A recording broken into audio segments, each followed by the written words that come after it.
Namo Buddhaya. Welcome to yet another episode in Inner Guide Q&A program. Today we are going to discuss about a question that has been mentioned in the comments. The question is how to remain peaceful and calm under stressful situations. Coming right up. Stressful and difficult situations are the situations that we all have faced in all of our lives. But many of us face these situations in an unsuccessful way. Under difficult circumstances, under stressful situations, we become depressed, sad, and anxious. So, how to remain calm and how to maintain your inner peace under these circumstances? So, first of all, we have to know and we have to learn and we have to observe what is the situation. Remember, there is a common nature in all the experiences and situations that we face in our life. What is that common nature? That is called the impermanence. Whatever we encounter and whatever we experience in our life, soon after that has been experienced, it becomes impermanent. Isn't that right? Yes, it is. Now imagine someone is complaining to you about a mistake that you have done or maybe you haven't done, right? So he's yelling at you, right? So in that moment, when the people complain and blame at us, we become depressed, we become sad. But what is the nature of that situation? What is the nature of those words, those rude words? Now, soon after we hear them, they become impermanent. Right? Soon after you hear them, they will no longer prevail in our life. They are gone. That means everything that we encounter in our life, experience in our life, they become impermanent. That is the nature. But the real problem is that our mind clings to those experiences and there's a nature in our mind that it creates again and again those experiences inside. Now, for an example, as I mentioned before, when someone blames us, right? Now we know that soon after that we got the blame, the words are gone, they have become impermanent. But what our mind does, it creates those words again and again. We think those rude words again and again, and we become sad and depressed. But the real nature is, those words are gone, they have become impermanent. Right? So that is the nature. Understanding about the impermanence, understanding that these experiences and all the things that we face in our life are impermanent is very important to face or to be calm in a difficult situation. Because you know the nature. That is the first step. We need to understand that each and everything that we face in our life is impermanent. Right? Whether you face a terrible time, it will become impermanent. It will be changed. There will be a good day. Whether you face a good time, a happy time, a wonderful time, that will also become impermanent. That is the nature. So first of all, you need to understand about this. The world is impermanent. Our life is impermanent. Nothing is permanent in this world. Not even your problems. First step. And the second step.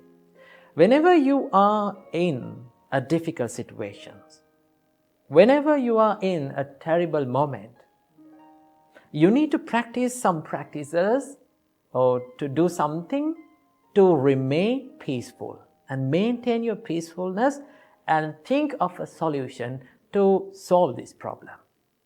So how to do that? Now, many of us, during the difficult situations, we become panicked. We freak out. So, it is the best thing to do during a difficult situation is to do some practices to calm our mind. So what we can do to make our minds calm? The best thing that you can do to make your mind calm and peaceful is do some meditation. Right? Do a little bit of a meditation during that stressful situation. So how to do that? The easiest meditation that you can practice within a stressful situation is to contemplate on your breath. Now, breath is an amazing thing. It changes according to the situation. Isn't that right? So when we are in a terrible moment, right? When we are in a dangerous moment, what is the nature of our breathing pattern? It becomes fast and it becomes shorter.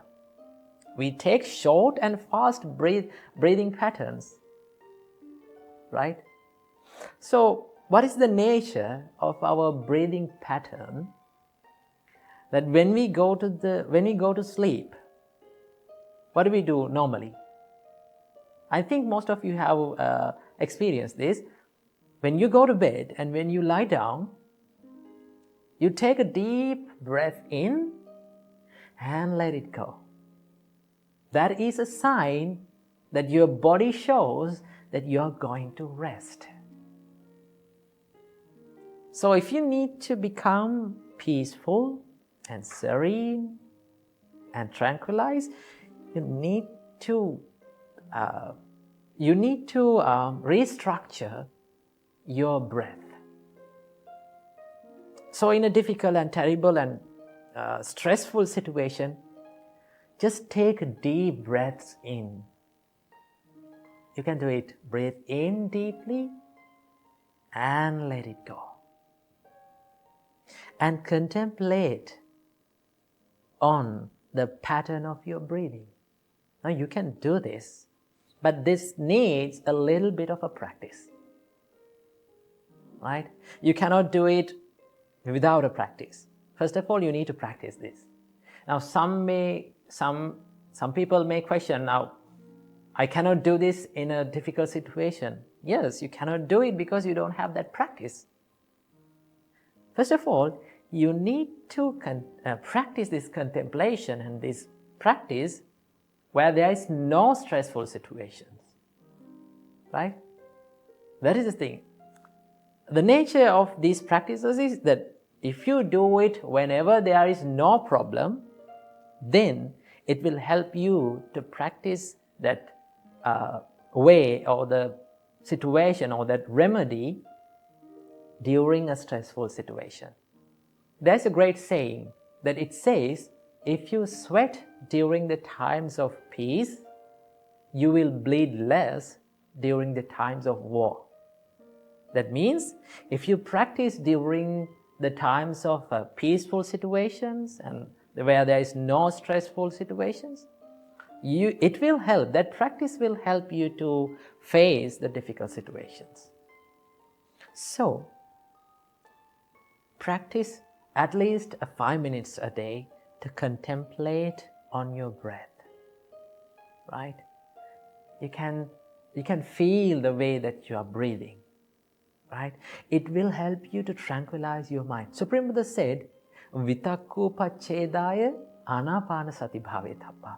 If you need to stop the chattering mind, if you need to stop the thoughts that are popping up all the time that inside your mind, just practice the anapanasati, or which we call the breathing meditation. Just contemplate on the breathing meditation. When you contemplate your mind on this breathing pattern, right, you're focusing your mind to inhale and to the exhale. That means your mind jumps from one thought to another, but there is only two thoughts. Inhale and exhale. You're not thinking about anything else. Right? That means you reduced thousands and millions of thoughts to 2 thoughts. So that is a big thing. So if you do it as a practice, you will feel that your mind will become more and more peaceful and tranquilized. So whenever you face a difficult and stressful situation, try to take deep breaths, few deep breaths in and let them go. And it will make you feel better. Right? So if you need to face a difficult situation, if you need to face a stressful situation successfully, you have to be ready for that situation where there is no stress. So that is how you face the difficult situations without being distracted. And also, as an extra thing, you have to practice the love and kindness. And also, you have to practice the forgiveness. If you can practice these great qualities like compassion, love, and kindness, especially forgiveness, you can maintain your peacefulness. Because when you forgive people, as an example, when you forgive people, that means you are letting go of them, right? The more you forgive, the more you will feel the peacefulness within. But forgiveness does not mean that you are going to fall into the same trap again and again for them. You forgive for yourself, and you know that person, and you can stay away from them in a positive way, and you can still be kind to them. Because kindness and forgiveness starts within your heart, and it will help you always. So practice these practices in the times where there are no stress and disturbing situations. And one day, when you master them, one day you can maintain your peacefulness within yourself without being distracted. Namo Buddhaya, Thiruvan Saranai. Now, one of our viewers have asked a question from us, that what is true love according to the Buddhism?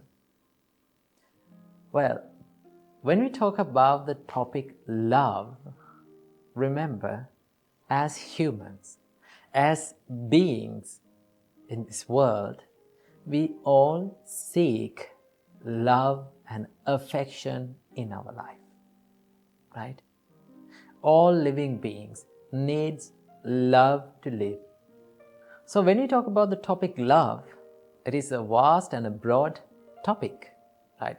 Love can be found in many ways.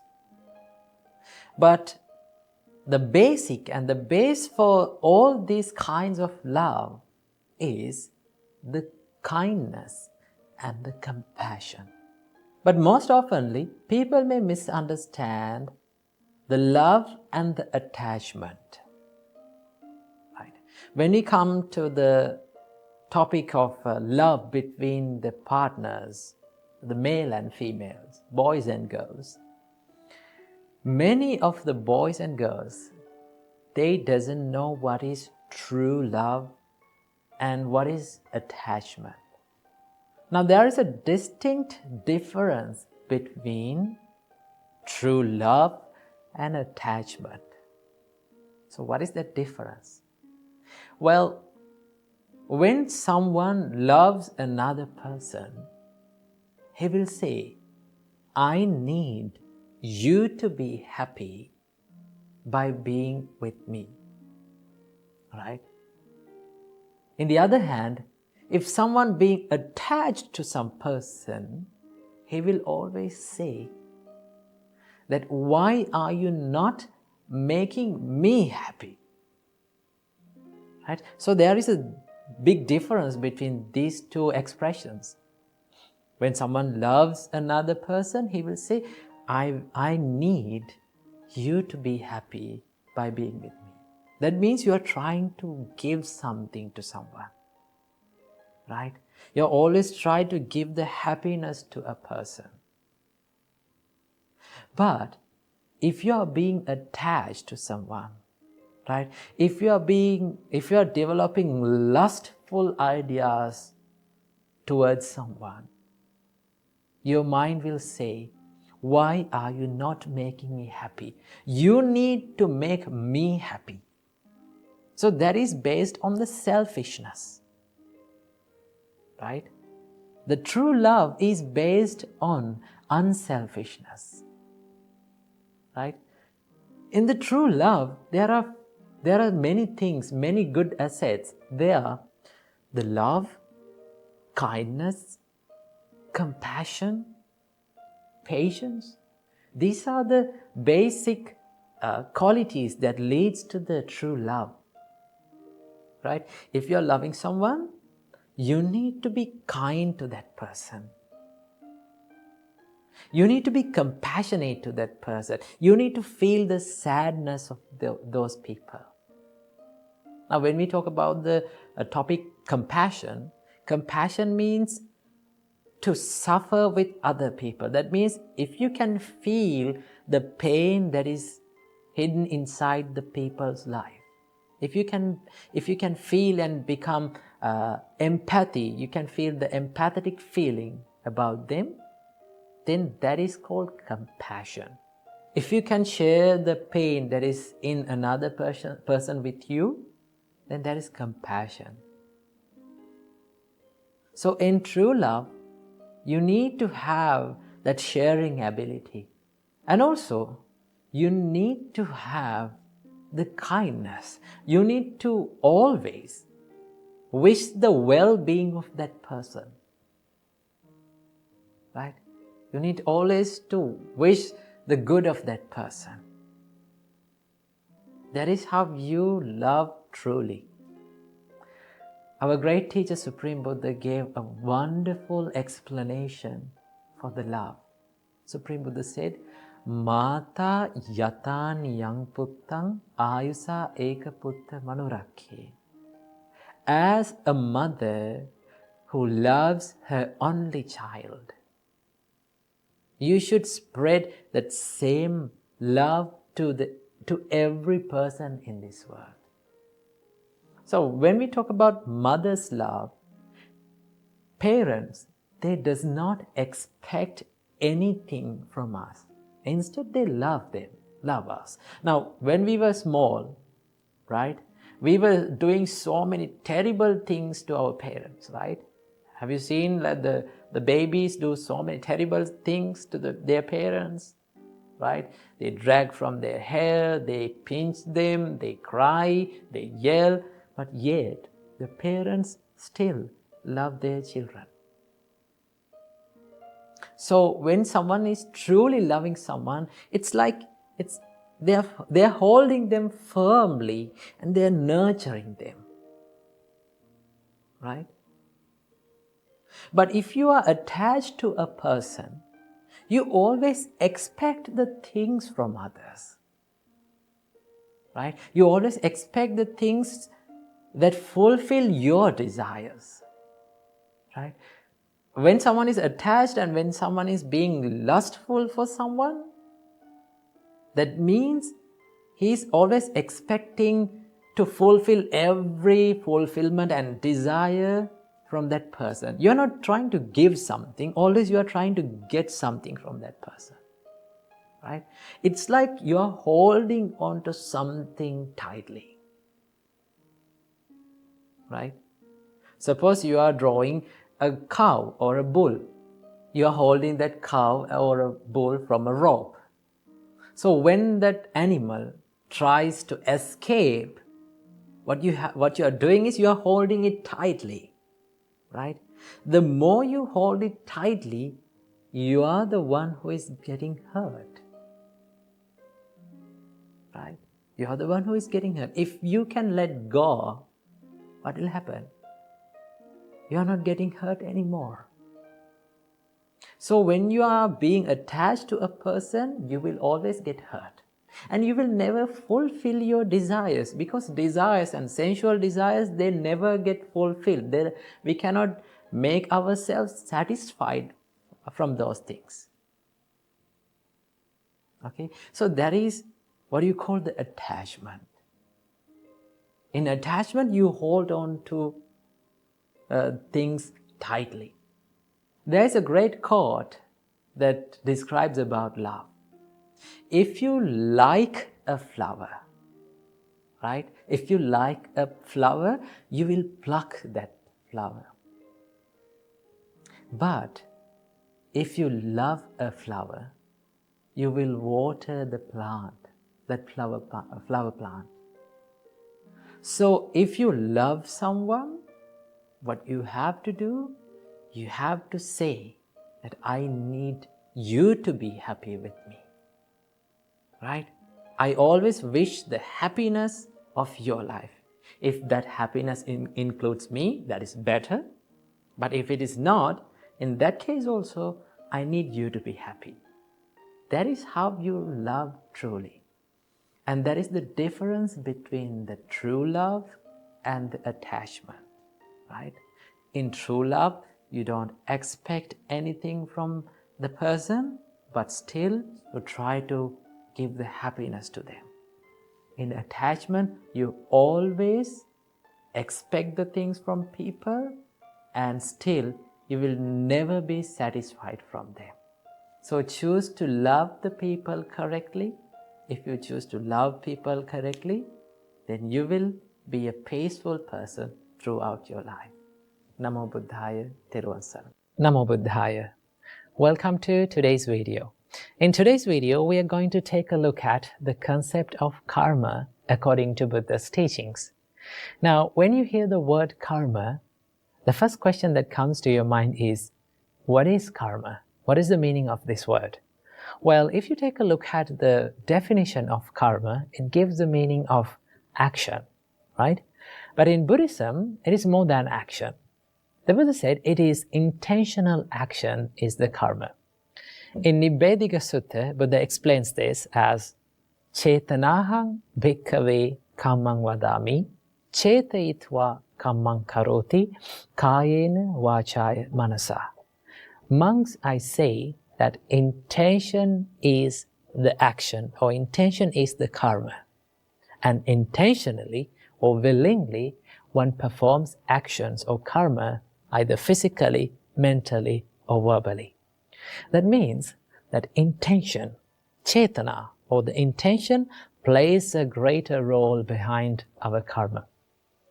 Now, according to the intentions, the karma can be divided into two types. Buddha said there are kusala karma and akusala karma, wholesome actions and unwholesome actions, right? Now, what is wholesome action? They are the actions, they are the things that we do with wholesome intentions, right? Like we do certain things with wholesome intentions like love and kindness, compassion, patience, serenity, right? When we do certain things from our body, speech, and our mind with wholesome actions, wholesome intentions, we generate karmas that are wholesome. And also there's the other side of the karma, that is unwholesome actions. Okay? Now, akusala karma or unwholesome actions is a broader topic, because so many people think that akusala karma is something that is bad when it comes to unwholesome actions, right? Akusala karma is not only bad, but also there's another hidden meaning behind this. And that is, there are certain things, there are certain actions that we perform during our day-to-day life, right? They're the things that we do in day-to-day life, like talking and writing and like sleeping and traveling. We need actions and we need intentions to do this. Intentionally we do all the actions. But they're not certainly unwholesome. So the meaning of akusala karma means the actions that do not fall under the wholesome actions or kusala karma. Of course, there is the unwholesome actions or the bad karma or the evil karmas that we do, and also there is other neutral karmas that we perform during our day-to-day life. So they are called the unwholesome actions, right? So based on the intention, the karma can be divided into two different parts, and they are wholesome actions and unwholesome actions, kusala karma and akusala karma. Okay? And the word karma does not come alone. It comes with this word vipaka or phala, right? Vipaka, the word vipaka gives the meaning of result or outcome. And the word phala gives the meaning of the fruit. Okay? Now the word phala is a great word to understand about the law of karma. Let's understand about it in this way. Let's say I planted a mango seed on the ground. In few years' time, what do I get? I can have mangoes, right? And also, if I planted a chili seed, in few months' time, what can I get? I can get chili, right? So, when we plant something, a seed, it has the potential to give the result in the future, right? If I planted a mango seed, that mango seed has the potential, it has the ability to generate mango fruits in the future. Okay? Same like that. If I did a certain karma in this moment, right? If with an intention, if I perform an action in this moment, it has the potential to create a series of experiences in the future, whether it is good or bad, right? So remember, the vipaka is the effect that we are going to get in the future, right? Now, this whole idea behind this law of karma is the law of cause and effect. When we make the conditions for something, then we are going to get the results out of it in the future. Now, the nature of the results highly dependent on the nature of the karma that we perform today. Let's understand about this in this way. Now, I planted the mango seed, right? That mango seed had the power to generate mangoes in the future, right? But if I wish this mango seed to give chilies in the future, no matter how hard I wish, I will never get chili out of it. I get mangoes because it has the nature of generating mangoes. Same like that, right? If I did an action with an intention, it has the power to generate the experiences or the vipakas in the future. So if the nature of this karma that I am performing today has the intention of wholesome, or if I did with a pure mind, a pure intention, it can generate desirable experiences in the future, desirable results in the future, because that is the nature of this seed of karma. In the same way, if I did something unwholesome with an unwholesome intention, I will get unwholesome or undesirable experiences in the future, because it has the nature of generating undesirable experiences in the future. So this is the whole idea behind the law of karma. Now, why do we need to understand about the law of karma and how karma works? Now, if you had a good understanding about the law of karma and how karma works, it is very easy to be compassionate on others. And it is very easy to be compassionate on yourself. Right? There are certain things and certain experiences that happens due to our past karmas. Right? Now, according to Buddhism, we believe that we are coming from a long journey of rebirth that is called samsara. Now, in this long samsara, we have performed both good and bad karmas. So, in this life, we are going to get some sort of experiences from our past karmas. Okay? So, if you take a look at that, when the tough times comes, when the problems comes to your mind, sometimes people blame to themselves. People hate themselves and think like, I'm a bad person, right? I'm a bad person. I'm a negative person. No, right? Just because you performed a bad karma doesn't say that you're a bad person. Okay? Because each and everyone we are living in this society, in this world, perform good and bad karma, Okay? So we don't want to hate ourselves. We can be compassionate on ourselves, right? Everyone is subjected to this law of karma. And also, if you have a good understanding about the law of karma, it is very easy to be mindful and be in this present moment. Why? Because sometimes we worry about the things that has happened in the past, right? We worry about the things that we have done in the past. And we think like, oh, I did this thing and my whole life is ruined, right? Of course, you cannot change the past, right? That is the truth. You cannot change the past. And also, you cannot stop the outcomes of the things that you have done in the past, or the results or the vipakas that you have done in the past. Okay? You cannot change it.